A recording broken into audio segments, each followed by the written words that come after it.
One of the fascinating things we teach category designers, Christian, is there's no such thing as intrinsic value. Mm-hmm. Everything we value, we've been taught to value.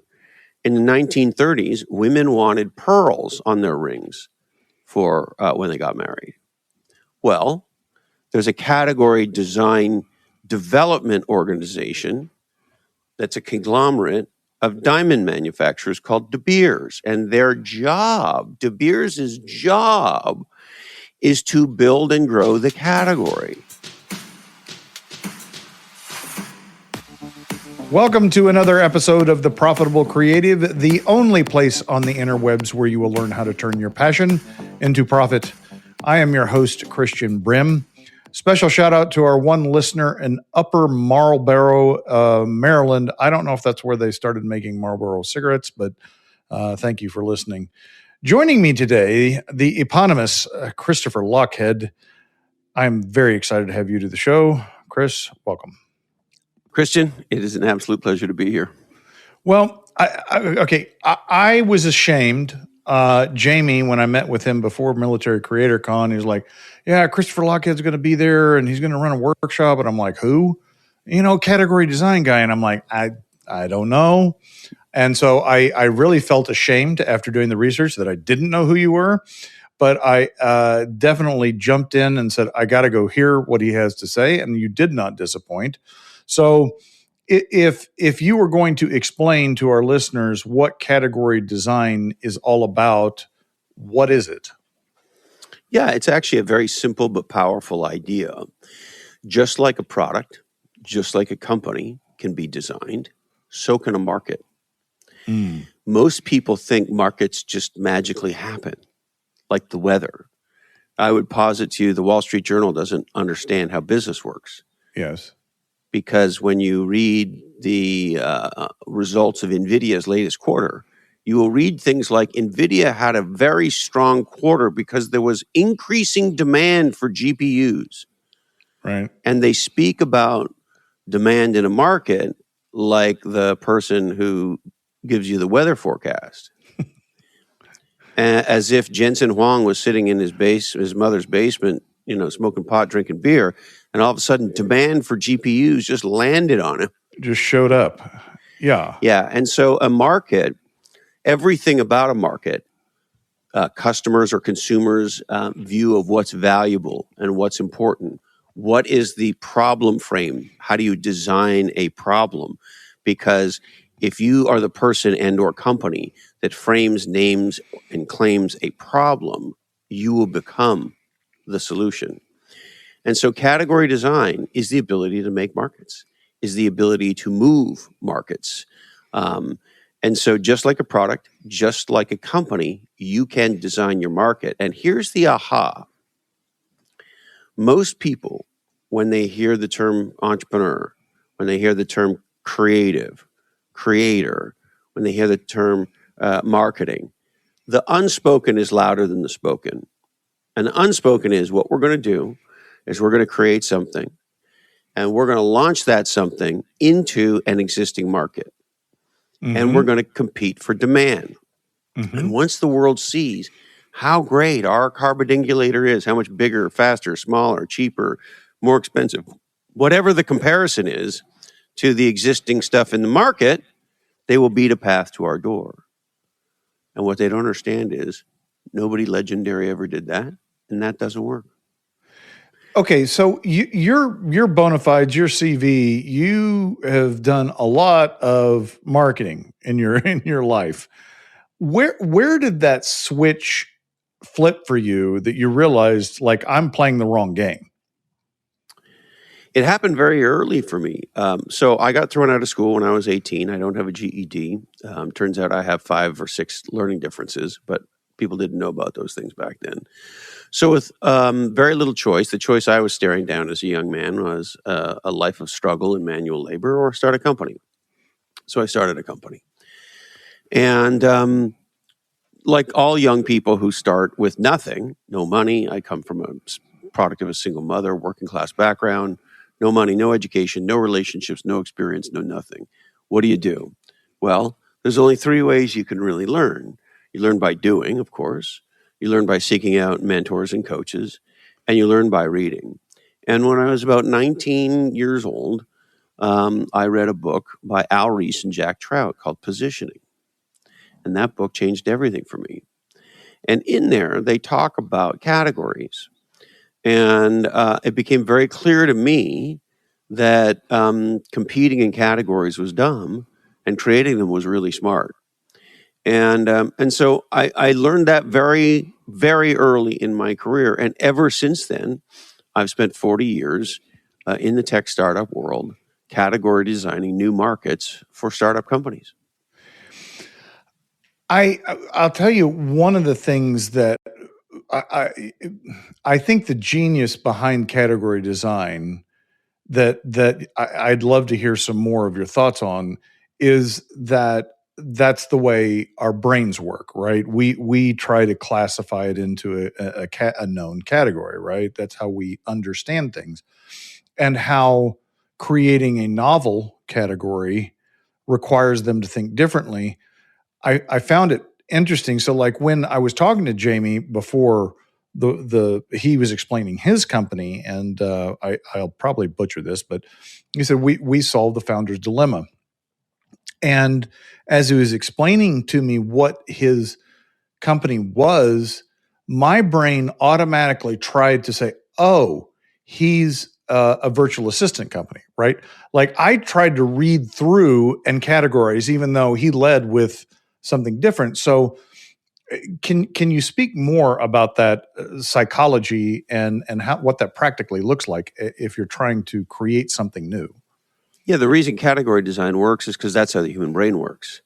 So in order to accept information, we have to categorize it. We have to put it in a filing cabinet of some sort. So, for example, if I say to you transportation, you know what that is. That's a massive category. Today, this afternoon, I'm going to get on an airplane. Well, an airplane is a subcategory of transportation. Right. As is an automobile, as is a motorcycle. And if I say to you automobile, you know a transmission is a category of component that goes inside an automobile. And so in order to understand things, we have to categorize them and we have to put them in a context. That's what a category really is. The grocery store is organized by category. So if my wife Carrie says, "Hey, could you go to the grocery store and pick up some mushrooms?" I walk into the grocery store, and what's the first thing I notice? The grocery store is organized by category and hierarchies of category. So I'm going to look for the produce section. That's a mega category underneath an even bigger category called food. And a grocery store is a subcategory of food. And then I go in and I look for the produce section. And inside the produce section, it's broken down into two other subcategories, vegetables and fruit. Well, the mushrooms are going to be where the vegetables are because they're a subcategory of a vegetable. And so this is the way the human brain works. And the part that a lot of people miss is there's also associated value with each of those categories. So most people are willing to pay more money for a diamond than they are for a pearl. Yes. That's because we've been trained to value diamonds above pearls. One of the fascinating things we teach category designers, Christian, is there's no such thing as intrinsic value. Everything we value, we've been taught to value. In the 1930s, women wanted pearls on their rings for when they got married. Well, there's a category design development organization that's a conglomerate of diamond manufacturers called De Beers. And their job, De Beers' job, is to build and grow the category. And De Beers started a marketing campaign to, in category design language, not compete, but dam the demand, to move the demand, like a dam moves water from pearls to diamonds. And they did it by saying, just like you want your wedding to last, your marriage to last forever, diamonds last forever. Now, for the record, Diamonds are not forever. They don't last forever. But we're taught they are. Most people would tell you diamonds last forever. And De Beers even told us how much we should spend. 3 months' salary. They told us how to value their product. All of that happened by design. It wasn't an accident. And most people think demand for jewelry is whatever demand for jewelry is, and women and men have tastes about what they want for their wedding, and it just magically happened, when in point of fact, just like everything else, it was designed. And the fact that you and I want to buy our wife a diamond is because we've been trained to.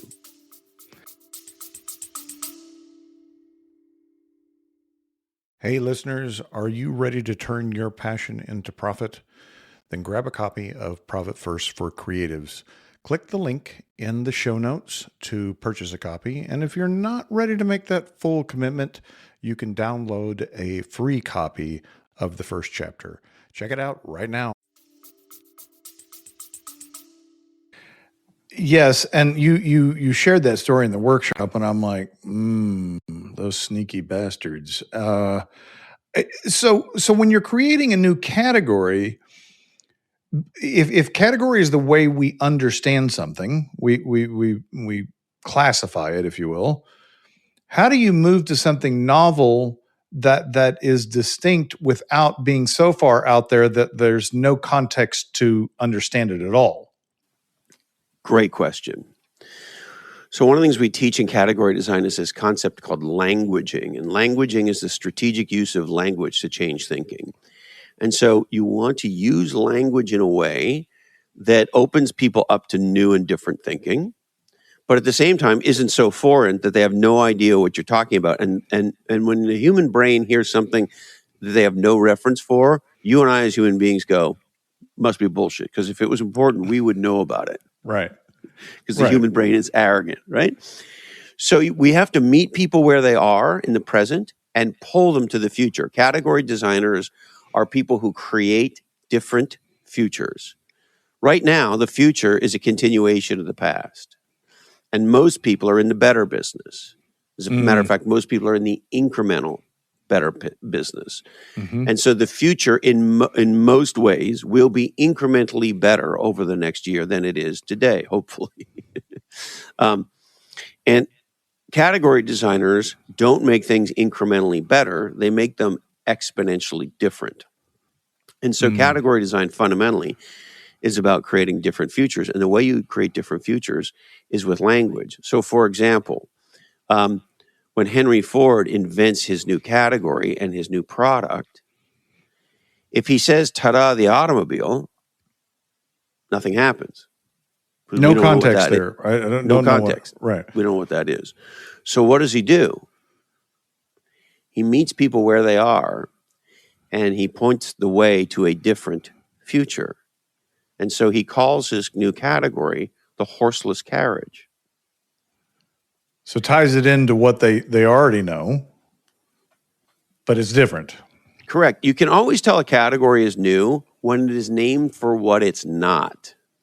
So for example, in my hand, I'm holding a device that today we call a smartphone. Yes. But when the predecessor to this device came out, invented by my buddy Marty Mobile, this was called a wireless phone. Mm-hmm. Right now we're talking about driverless cars. Mm-hmm. And you start to hear the term autonomous cars. Mm-hmm. Well, that's speaking to what it is versus what it's not. But often when a new category emerges, it's what it's not. In software development, people talk about no-code software, what it's not. And then it morphs over time into being called what it is. But when you call it what it's not, what you're doing is you're putting it in an existing category context for people in a way that makes them stop and go, huh, what do you mean a driverless car? What do you mean a wireless phone? What do you mean no-code software? I had been I had on this show, I've talked about many times the universal problem that I saw, not just with creatives, but businesses, small businesses in general, was they didn't have a clear understanding of the problem that they were solving. And I'd also read 10x is greater, better, easier than 2x, and like I had these thoughts running in my mind, but it wasn't until I went to your workshop that it just kind of shifted the focus, and it all became clear what I'd been thinking. And I think one of the challenges for people that are already in business is they gravitate to what they know or what they think they know, and their perspective is from their point of view, not the customer's. So how do you coach or counsel people that have existing businesses to make that shift to category design? Yeah, great question. So a while back, we wrote a book called The 22 Laws of Category Design. And the first law of category design is thinking about thinking is the most important kind of thinking. I've quoted you several times on that in the last few weeks. Well, great. It's yours, please. And here's the aha. And this sounds upsetting to some people, but if you stop and think about it, you'll discover something. Most of us, myself included, of course, don't think. What we call thinking is the mental retweeting of a thing we heard that we like, that sounds good, that sounds smart. But we don't really think about it. I'll give you an example. I'll give you a controversial example on purpose. People say to me, "What's your position on abortion?" Well, I've thought about this. I know women who've had abortions, women I love. So my position on abortion goes like this, Christian. I'm pro-life. I'm radically pro-life. I'd like there to be no abortions whatsoever. It's terrible. You're ending a life. I don't care what anybody says. Duh, that's what you're doing. And it's horrible for the woman, too. It's very horrible for the woman. It's a tough decision. It can lead to complications and all sorts of things. There's nothing fun about this at all. If we could have zero, we'd be all better off. And certainly, obviously, the women we love would be better off.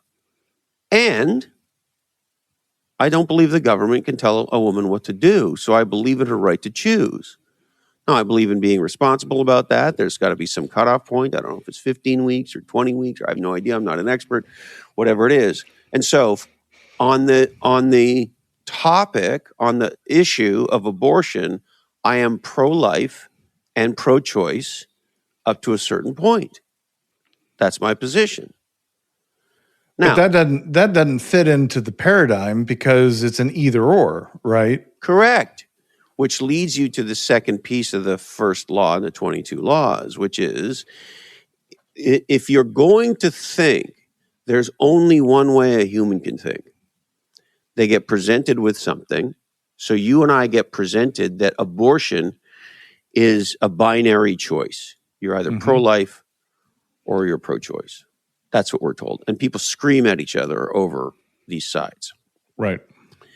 Well, if you want to actually think about a topic, what you have to do is this concept called reject the premise. Yes. Now, if after thinking about something, you come back to the premise and decide it's a premise that works or it's a premise that's right or it's a premise you believe in, fine. But you can't do that until you really think about it. And so when we reject the premise, we free ourselves, we unshackle ourselves from the past and allow ourselves to think freely. I don't know if I shared this example when we were together. My friend John Bielenberg is one of the greatest corporate designers of all time. And John teaches mostly today. And he teaches innovation and design at universities and such. And when he's teaching one of his courses, one of his more in-depth courses, he gives his students an exercise. And the exercise is you have to design a bicycle. And there's only one design criteria for the bicycle. It cannot be rideable. Go. The minute John removes the premise that a bike must be rideable, he unshackles their thinking. Yes. And that's where innovation lives. Yes, because that forces the question of what is the bicycle for, right? Like if you're going to design a bicycle that you're not going to ride, what are its potential uses? Exactly. And what might you do that would be fun, cool, interesting, whatever, value creating beyond using a bike for transportation? But you're not going to think that because when you're primarily focused on the use case of it has to be rideable, then that's going to be your primary design point. When you remove the primary design point, you reject the premise of what a bicycle is. To your point, Christian, now you can think about, well, maybe what could a bicycle be?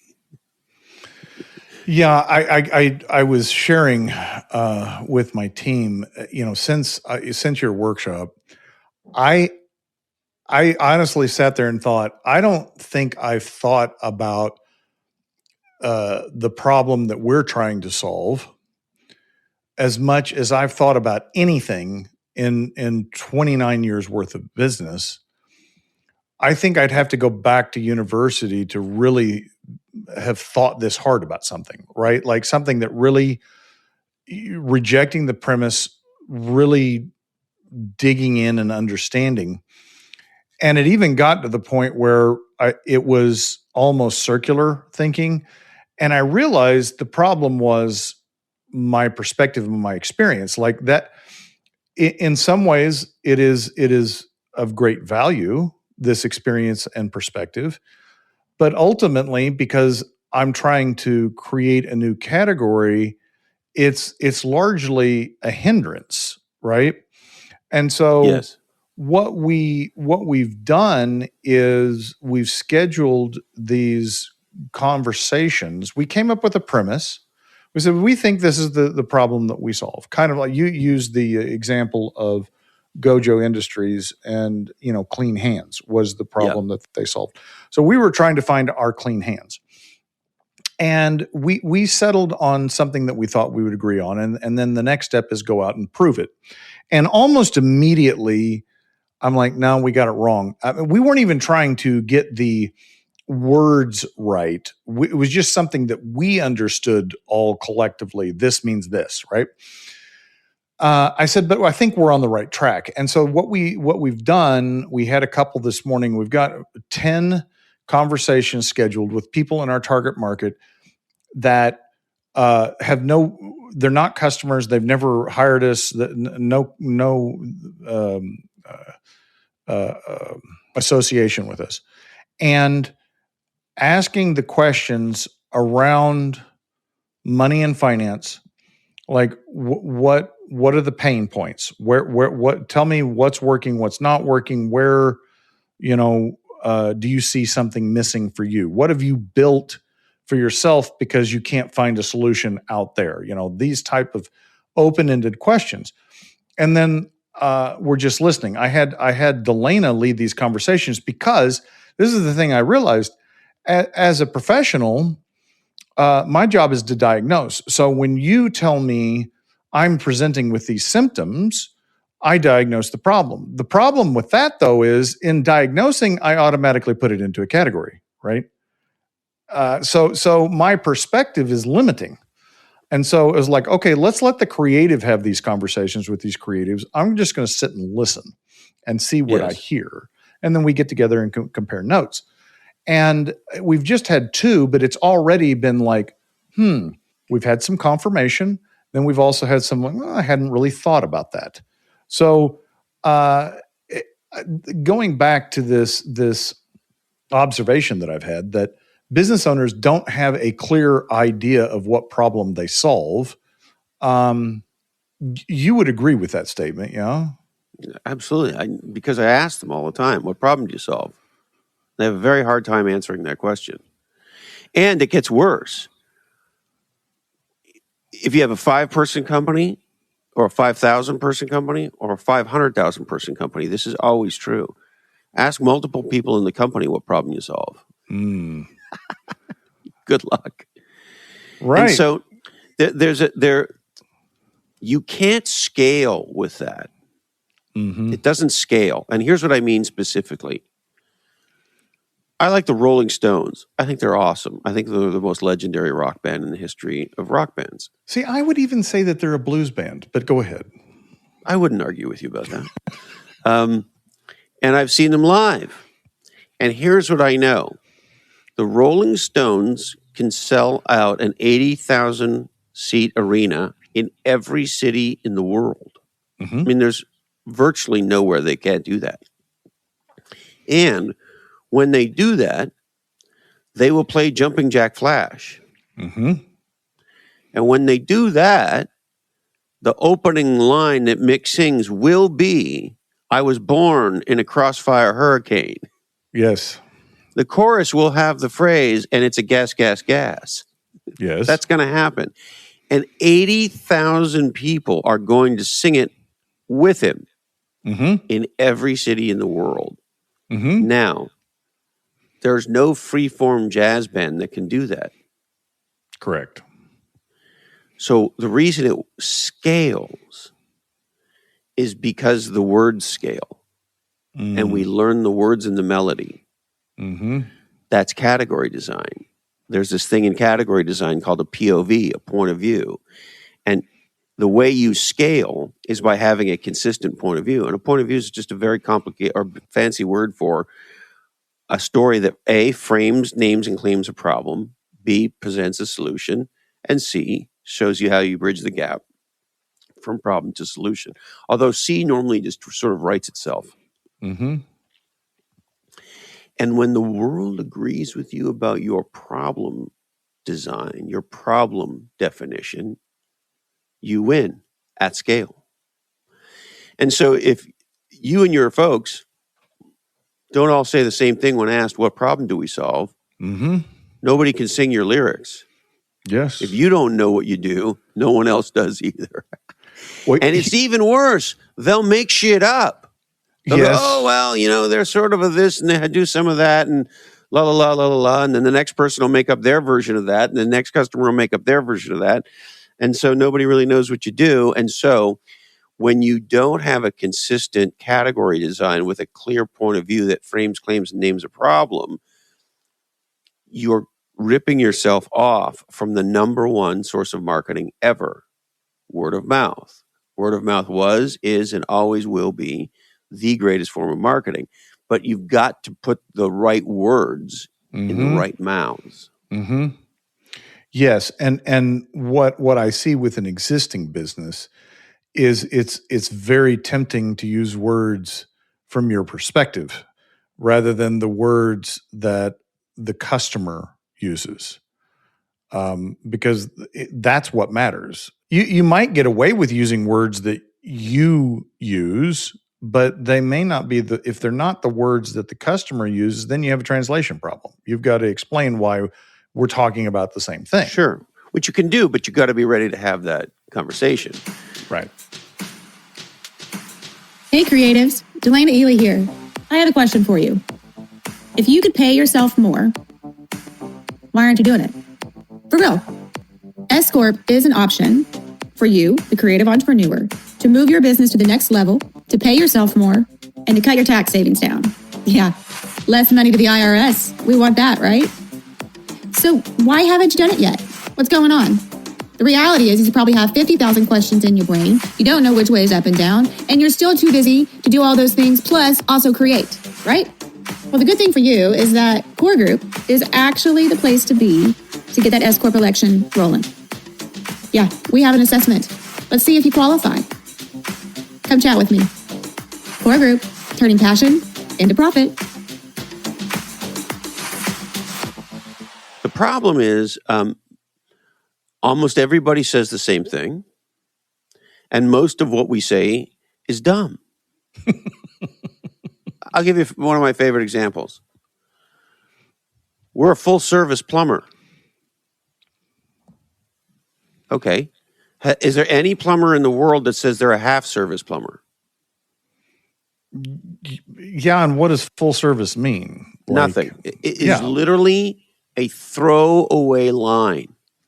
Yes. And if you start looking at your own marketing you'll see there's throwaway bullshit all over the place. It's literally filler. I was watching this hysterical comedic routine yesterday from this. He's a Finnish comedian named, I think his name is Ismo, and he performs in English. He's here in America, but he's Finnish, and his sort of his niche, his category is making fun of the English language, because when you're not a lot a of native material speaker, there. yeah, exactly, and when you're not a native speaker, you're confronted with it. And so the bit I was listening to him talk about yesterday, he has a whole riff on the word ass, and he said, I thought I knew the word ass. I thought it was your behind, was your ass. And then he goes on and on about all the different uses of ass. And one of the uses he describes is, you can add ass to any sentence just to make it sound cool. So you could say, that was a long ass flight, which means that was a long flight. The sentence means the same thing, nothing. with or without the word, right? I have a lazy ass husband means I have a lazy husband. Right. Anyway, it's a funny bit. His point, though, is an interesting one, right? Because it's true about marketing. It's true about business. We have all these words in there like lazy ass husband. You could just say lazy husband. Right. Right. That are meaningless, throwaway words. And they're they're dangerous. They're damaging insofar as the more we sound the same, the harder it is to buy from us. Let me say that again. The more we sound the same, the harder it is to buy from us, because of the following. When you're playing a better game, which is the game most people play, most people are stuck inside of an existing category, an existing market, and they're playing a better game. That requires a comparison. And companies say stupid things all the time. You see it all the time. Don't take it from me. You don't have to take my word for it. What? What do you mean I don't have to take your word? Trust is the number one thing in business. You just told me I don't have to take your word for it. It's crazy. We say crazy things all the time, right? And so listen to the words. What are we actually saying? And what's better versus what's different? Better invites a comparison. Different forces a choice. And you want to force a choice. If I say to you, hey, Christian, you feel like Italian or sushi? That's a choice. If I say to you, do you feel like sushi or sashimi? That's a comparison. I love you. I listened to Rush Limbaugh a long time ago, and one of the things that he said that I just really loved was he said words mean things, and when I agree with Rush. 100%, because when you not on everything, but for sure on that. but his observation was, just what yours was you listen to the words, like, because they do mean things, and if you change the words, you change the meaning. And you go to, not to get too, philosophical here, but you look at like 1984 and George Orwell, that was the whole thing, was we made up new words to create a new reality. And that's Correct. exactly what you're talking about. Exactly. And most people don't listen to the words. They don't pay attention. I'll give you a social hot button. Equity, equality. Well, for many people, when they hear the word equity, what they think is being said is equality. It's not. Equity means equal outcomes for all. Equality means equal opportunity for all. It's a very different idea. I think equity is dangerous, and I think equality is legendary. Absolutely. No, but you're right. They don't think about the words, and we don't. That's the more thinking about the thinking thing, because I think your other statement at the workshop was, reason why people don't think is it's hard. And that is true. I mean, like our brains want to follow the patterns. They want to follow the categories. But to your example, what if someone showed up and said, I'm a half service plumber? Well, you'd stop just because, right? Like, wait a second. Right. One of the other things Ismo says is he talks about the expression half-assed, right? Which is doing something improperly or lazily or sort of, not Incomplete. well, just kind of phoning it in kind of, right? Mm-hmm.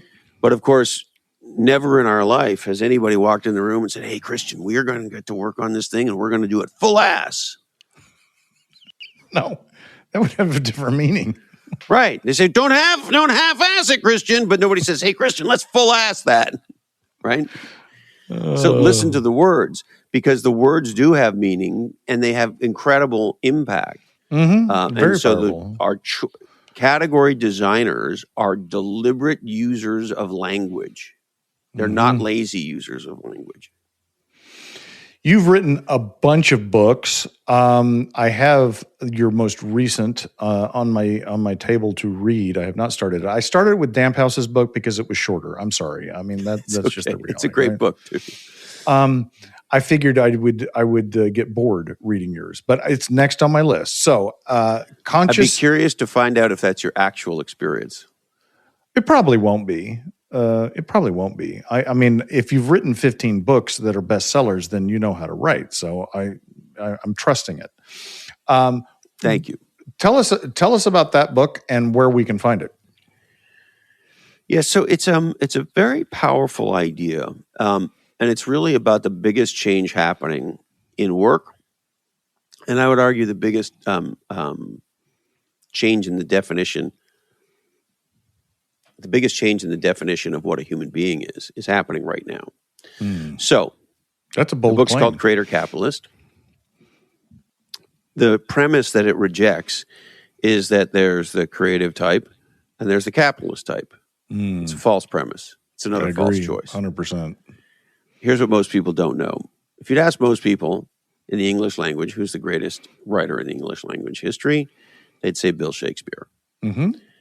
And if you ask most people, particularly writers, aka creatives, why is Bill Shakespeare the greatest writer in the history of the English language? They would say because he wrote the greatest shit. That's what they'd say. And that's where they'd be wrong. That's subject to interpretation. When they say it's because he wrote the greatest shit, what they're really trying to say is his product was so outstanding, it just stood out compared to everyone else's. Yes. That's not what happened. Bill was a creator capitalist. So writers got paid shit back then too. What did he do? He saved up his money. He invested. And then he bought an ownership stake in the theater company that put on his plays. And then he got involved with the marketing of his plays and his work. And then he made more money. And he spent more money marketing. And then he put money into real estate. And when Bill Shakespeare died, unlike most of his contemporaries, he was not a poor writer. He was a wealthy creator capitalist. And he made sure, because he created his own place for himself, his own category, he became a category of one. And he did it because he rejected the premise that there's the creative types and the business types. There's the talent and the suits. There's the software developers and the CFOs and the sales folks. That's all. We reject that premise. The most powerful people of all time are both creator and capitalist. Okay. Now, let me go back to my first statement about this. In about 70 years ago, Peter Drucker wrote a book called The Land of Tomorrow. I think it's called The Land of Tomorrow. And that's the book where he introduces the category of worker called knowledge worker. And if you look up the definition of knowledge worker today, what you'll see is a knowledge worker is somebody who gets paid to acquire high valuable existing knowledge and apply that knowledge within an existing system to produce a known outcome. That's what a knowledge worker is. That's why our parents wanted us to be doctors and lawyers and accountants and nurses and such, because Those are high value knowledge worker jobs that do what I just described. So in November of 2022, a new category emerged called generative AI with the shipment of a product called ChatGPT. And ever since then, Gen AI has been making existing knowledge closer and closer to free every day. Mm-hmm. Then last year was the year that AI agents emerged at Yes. scale. Well, what's an agent? An agent is an automation. It's a small software program. But here's the crazy thing. You can talk to AI, you can write with AI in English, and it'll go build you agent or agents. And so agents can be created by anybody who can write English to an AI. You don't have to know anything about code. And they'll create multiple agents to go do any task you want. So what does that mean? Last year was the beginning of execution being closer and closer to free every day because of agents. Yes. Now, you and I grew up in a world where we were told two things. One, knowledge is power. Knowledge is power. Knowledge is power. Knowledge is power. And number two, ideas are a dime a dozen. Everybody has ideas. Any idiot can have an idea. It's all about execution. Can you execute? Knowledge is power, and it's all about execution. Well, now AI does both of those things, and it makes it closer to free, closer and closer to free every day. So if you're a knowledge worker, roughly 70% of your time is applying existing knowledge within an existing system to execute a known outcome. Now the machines do that. What do? Well, what you do is, this is the part that almost nobody gets, Christian. Technology has never taken one job ever. What technology does do is it moves where the value is. So, it took 300 years after the invention of the wheel for somebody to pop open a bottle of bourbon, have a couple of sips, and look at it and go, instead of using that thing for pottery, what if we tilted it, put two of them together, and used it for transportation? Well, back then, people said, well, shit, if you do that, all the people who haul shit around on their back are going to be out of work. Because now we're going to be able to move shit. We're going to be able to move 5 times the shit. Right. With the wheel, they're all going to be out of work. This is terrible. What happened? People didn't get out of work. They stopped wasting their time carrying buckets of water because now we could have a wheelbarrow. So it moves where the value is. And so here's the aha. And this is the beauty for everybody listening to your podcast, Christian. The value now is in creation. The value now is in which problem should we solve? How should we think about solving those problems? How do we make a bigger difference? Biggest difference possible. How do we connect our different superpower to making the biggest difference possible? What judgment do we want to bring to the table? What experience do we bring to the table?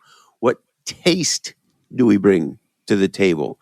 How do we set priorities? What should our strategy be? And so it's so exciting, right? Anybody today can create and execute anything with AI at scale. Yeah, I mean, the subtitle of my book, Profit First for Creatives, is redefining the creativity money paradigm, because I saw that false paradigm among creatives is that, creativity and money were somehow opposed, and I'm like, no, absolutely not. Every entrepreneur is creative, and to your point, you're giving entrepreneurs a massive tool to augment that creativity and shorten that execution gap. Yeah. And, one of the best books I read on AI was written at least 10 years ago by a couple of economists called Prediction Machines. And they were just viewing it through an economic paradigm. And they said, as predictions become essentially free, that the demand for the corollaries is going to increase. And so they posited that the corollaries are exactly what you talked about: the judgment, the context, the perceived value. These are the things. Like knowledge is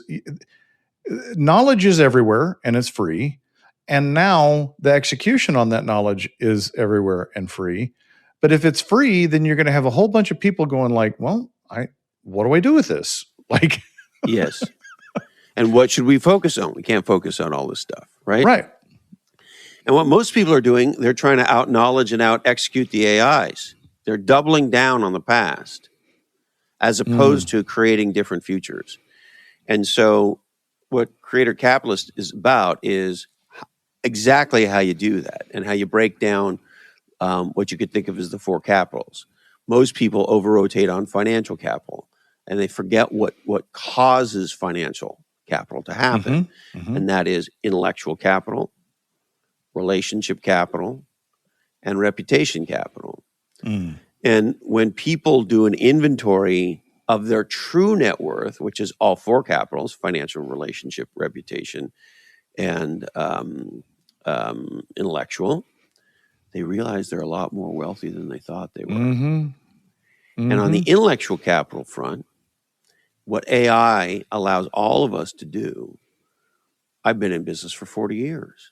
It allows me to take 40 years of experience, of knowledge, of research, of primary research, of learning, and put it in one place and utilize it 1,000 different ways to create value for other people. Well, that's fucking legendary. Absolutely. And here's the reality that, the knowledge that you have is largely the knowledge, not the experience. The knowledge that you have, for the most part, already exists out there for anybody to have, right? And that's the false understanding, is that knowledge is worth something without any context. It's not. Like, something, of all the knowledge you have, what the most important are, right? But if I just yes brain and no, dump I don't know what the most important to you is. So, for example, and I would encourage your listeners to do this. Not having a bot of yourself today is like not having a website. So the primary driver of our creator business is our Substack. And when we sell our Substack as a subscription, like everybody does, and for those who subscribe at the quote-unquote founding level, they get access to the Pirate Eddie bot, Eddie Yoons, my partner, and the Pirate Christopher bot. Those are the two most successful products we've ever launched. Right. Why? They know everything we know. They don't get tired. They're available 24/7, 365. And you know what? They know more about category design than I do. I've forgotten a whole bunch of shit. They haven't. Well, I'm glad you said that, because as I was working through this, and I'm like, man, it'd be great if Mike and Chris would create a bot for this, because it would be great to have a conversation with it. And we did. You just answered my question. And if you are in the intellectual capital business in any way, shape, or form, you must have this. You must have this. It is an incredible lead gen source for people. It is an incredible education technology for people. This is the future of education, because we use it in our academy to teach our students. So there's a course, a curriculum, and there's exercises, and there's videos, and there's things to read, just as you would expect there to be. But the entire way, there's a bot to talk to. So you always have a teacher there, and that teacher is going to work with you on whatever you want to work with. So if you're building a marketing plan with our bot, then you can build a marketing plan with our bot. As opposed to, we've written 15 books and we have God only knows how much content. And there's just no way anybody would consume all of it, although some have it. I don't know. But anyway, but if you have a specific use case, you're doing a marketing plan. You are thinking about what's next in your career. You're trying to map your 4 capitals in detail so that you can build your own creator capitalist plan for yourself, et cetera, et cetera, et cetera. Well, guess what? It's one thing to read a book. It's another thing even to take a course. Those are great things to do. But when you have a bot that has all of that knowledge that can jam with you on any of it at any time in very specific ways that are pertinent to what you are trying to achieve right now, that's very different than listening to any podcast or reading any book or taking any course. Chris, this has been awesome. Thank you very much for your time. You didn't say where we can get your book. So categorypirates.com. Or your Everything's Substack. off categorypirates.com. If you go to categorypirates.com, you can get the Substack, although you can find us on Substack. But everything hangs off of there. Perfect. Listeners, we'll have those links in the show notes. If you like what you've heard, please rate the podcast, share the podcast, subscribe to the podcast. If you don't like what you've heard, and I don't know why you didn't, shoot us a message. Tell us what you'd like to hear, and I'll get rid of Chris. Until next time, ta-ta for now.